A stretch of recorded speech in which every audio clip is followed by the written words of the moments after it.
I will be entirely honest, it feels like an eternity since I did a real long-form video. As of recently, I have been posting a lot of shorts, so if you're seeing this, it's probably a little bit surprising for you. And if you haven't seen one of these more lengthy videos, welcome. It is great to have you here. Anyways, I wanted to talk for a long time about a really common problem that a lot of creators run into. That is taking ideas that they have and converting them into an actual product. It's a pretty complex subject, and I didn't want to rush my explanation, so I said, what the heck, let's make a little bit of a longer video. But I digress, there's a lot of ground to cover, so let's get into it. I think that the entire subject of conjuring those block designs, art assets, and backgrounds found in levels feels really daunting for many people. And that is entirely fair. I remember that for the longest time, I would sit at my computer and just stare at what felt like an empty editor. Sure, I had the concepts down, they were built, but I was just stuck on how to make them look good. They looked underdeveloped at best. The truth of the matter is, it took me at least 2 rated levels worth of time to get a hang on how to convert ideas into the GD editor.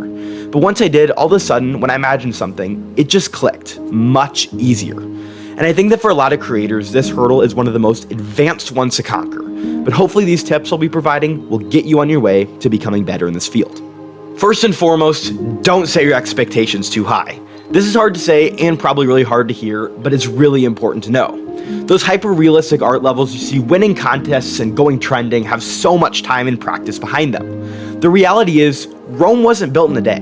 Nobody downloaded the game and learned to just build a full level. If you can slow down and just lock in at getting better at one thing at a time in terms of creating ideas, you will start to see a lot of progress. For example, I had a good block of time in which I focused on capturing ideas. I always struggled to recall whatever brilliant plan I had for a level the night before, so I just ended up taking my phone out and jotting things down in my notes app whenever I came up with one on the spot. This was a great base point for me, because then I didn't feel rushed in building this idea up. Instead, I had a little note by my side reminding me of what my plan was. So now you have your idea on paper, great, but how do you actually start converting it? Well, a good starting point is to make a base. This is not meant to be fancy. In fact, usually it's really basic and maybe kind of ugly. It's only meant to capture the essence of a block design, background, or whatever else you're making. Include the basic shape of what you imagined, add a little bit of color so you can see how the design clashes together with the other colors around it, and if there's any shading, include that too. This practice gives your mind time to develop an idea. Maybe when you look at the base, you can see that adding a line here would make it look more modernistic, or glow there would make it shine more. While they're not vital, if you're struggling to bring an idea to its full potential, bases are an awesome way to force yourself to slow down a bit. Now, working off a base is awesome because you have free reign over what happens next.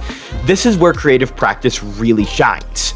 By now, with well over 4 years of experience in the GD editor, I have in some way trained my eye to know where to add little details, where to polish colors, what design shapes to alter slightly, and how to make movements just work. But if you don't know that yet, that is perfectly okay. You can freely experiment with random ideas in the editor until something looks good. Then, if you have people who can help you with feedback on your levels, you can ask them what they think, and they'll often return with some super helpful ideas. I say this from experience, sometimes others are just that missing piece to making a level great. Don't be afraid to put your work out there. Chat with a friend, or upload a preview of your level so people can comment some words of advice there. Converting ideas to a full-length level takes a whole lot of time and practice. I definitely didn't cover everything that you need to do in order to do this, but it definitely should help out a good amount and get you on the right track. Also, since it's my first time doing a longer form video in, well, almost a year, let me know what you guys think about it in the comments. Thank you guys so much for watching, and I'll catch you later.